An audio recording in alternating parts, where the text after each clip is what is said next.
D'accord. Les 5 ont été Oui. interrogés. D'accord.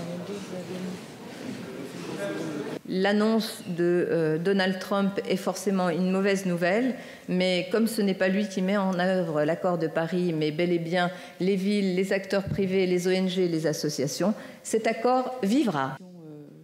Votre expertise et d'autre part, enfin, c'en est peut-être d'ailleurs un exemple, est-ce que... Personne ne pourra le remettre en cause.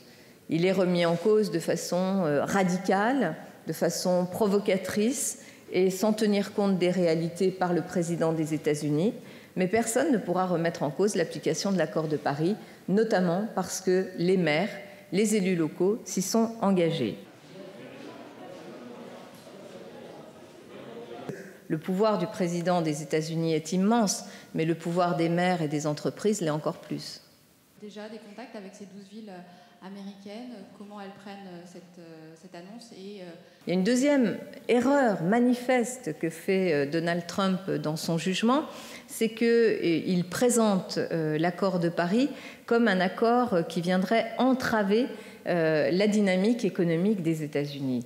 Mais Donald Trump est vraiment un représentant d'un monde passé, d'un monde qui regarde dans le rétroviseur et qui ne voit pas que ce qui est en train de se passer aujourd'hui, c'est justement une transition énergétique qui permet de créer de nouveaux emplois. Alors, 3 questions, allez-y. Il n'aime pas Paris. Ça doit être la seule personne sur la planète qui n'aime pas Paris. Hein. Eh ben, on l'a rencontré, enfin je ne l'ai pas rencontré, mais en tous les cas, on l'a trouvé.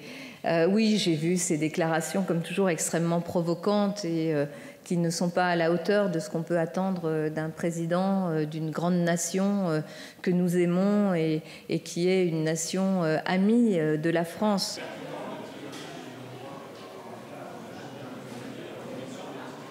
Merci.